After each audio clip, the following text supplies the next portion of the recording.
Hello, my name is Erica, and I'm the Dyslexic Trekkie. Somehow, when creating my schedule, I missed putting something for the 22nd. And instead of just bumping everything up a week, I decided to do a Star Trek off script. But I didn't actually have any one topic I could think of that would be a reasonable length even for Star Trek Minute. So I'm doing 5 hot takes. There are things people usually say the opposite, and I don't really agree. And a couple are things I just literally never hear people talk about, and I don't honestly understand why. Yeah!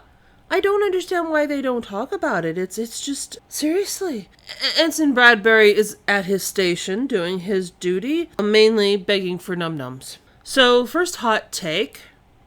Neelix was usually right. It's something when I watch the episodes, it kind of kills me because, first off, I know people don't generally like Neelix. He's a bit crass, he's a little annoying, his voice is a bit high-pitched. The actor did a great job playing the absolutely necessary annoying guy. Yeah, but he comes up with things he thinks people should do. He has information they need because this is where he lives. It's where he's from. And way too often, he's basically told they'll get to him later. I played in the episode where they get trapped under the temporal ice, where he's like, we could just go to this place and ask for some help. And they're like, oh, well, no, we can do this. Now, they would have still been trapped, but they would have figured it out a whole lot faster and probably gotten themselves out a whole lot sooner.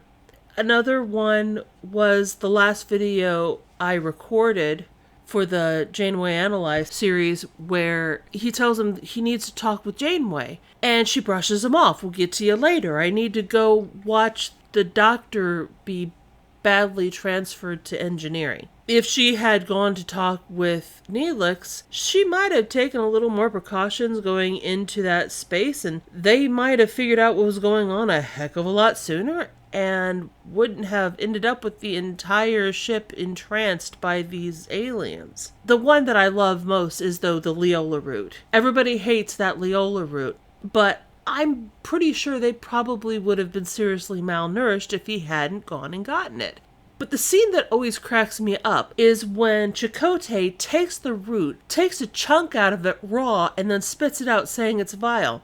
I dare you to do that with ginger root sometime and actually swallow it. You might do it on a dare, but I don't think you'd do it because it was yummy. You have to prepare it. You have to turn it into something. And lo and behold, seasons later, when Tuvok has the brain injury and decides he wants to be a chef instead and starts making desserts, he uses Leola root because with enough of the right other ingredients, it's actually really good. Another hot take is from Star Trek Enterprise.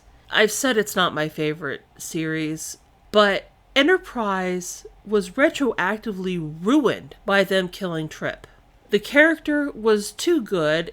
The relationship between him and T'Pol was beautiful. The kind of relationship they developed was so good. And I get they wanted something dramatic for it, but I didn't actually see any reason at all why he had to die other than it was dramatic. And that's not a good enough reason to kill a character. It has to have an in-story reason. And though I think they have one, I don't think it's a good one.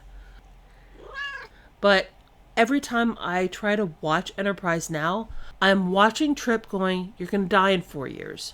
The next one is, and this is going to be long to say, so be patient with me. Jordy was made an insult because the writers didn't know how to handle the relationship with a disabled character. I have to hand it to Star Trek for even putting a regular character in a show with a disability. And more often than not, he's the one who actually solves whatever's going on. He thinks of things, he sees things, he understands things because he's blind. And that was something I really needed to see as a kid. But he consistently fails at relationships. We only see him try one time where he's actually a couple, and it's when she's breaking up with him. And I really think they didn't know what to do with him when it came to romance. LeVar Burton is a dynamic actor. He's great as Jordy. I could be wrong, but I think he was like basically a heartthrob at the time too. He was so popular. To have that actor playing somebody who couldn't get a date, it hit wrong, and he definitely tries too hard all of the time, and it feels a little too much like the people I know with disabilities who kind of act like the individuals dating them are doing them a favor. I can't say I'm not guilty of that too. I've been with people and all I'm thinking is, why are you actually intentionally making your life harder? And let's face it, that is a thing, but there's also a lot of people out there where it doesn't matter, and you'd hope. But having the times when he pushes himself inappropriately, it really does sit wrong with me. And I do think it was done because he was a blind character. And that's unfortunate. The next is probably one of the hotter takes. Will Riker was neglected as a child. I know his mom died when he was young, but the few times we see him with his dad or he talks about his dad, it's not in a good light. His dad wasn't emotionally available to him. He was a child who lost his mom. And you get the impression that his dad just kind of left him behind and went on. Now, I don't think he was neglected when it comes to his personal care. He probably had all the food he needed and the education was available to him, but kids need emotional support, and I don't think he got that. To think of him going through that, he's both the sex guy and the card-carrying good guy and managed to pull both of those off while just being a damn fine officer. And to think that he went through that is really sad. The last one is probably going to get a lot of hate clicks, and I won't be surprised if this is my most disliked video, but every Kirk portrayal is good except Shatner's. I'm sorry, guys.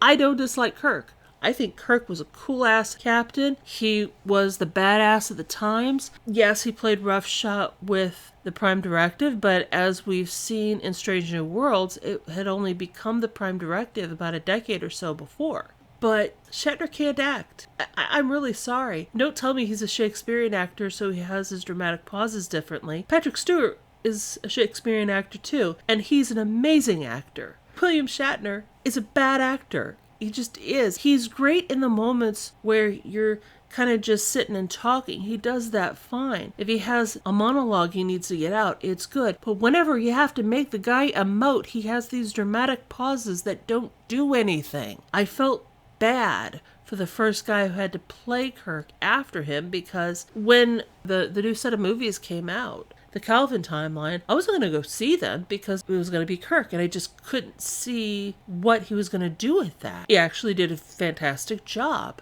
The new actor playing Kirk in Strange New Worlds, from what I saw, he played a great Kirk. I believe this is Kirk. He doesn't look a lot alike, but he has the mannerisms that you would imagine Kirk having. But he can act, and he's a really good actor.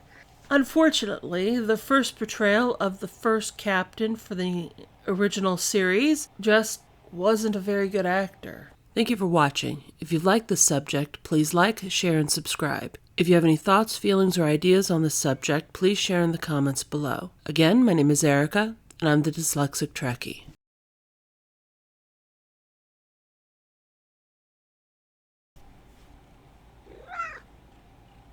Yeah?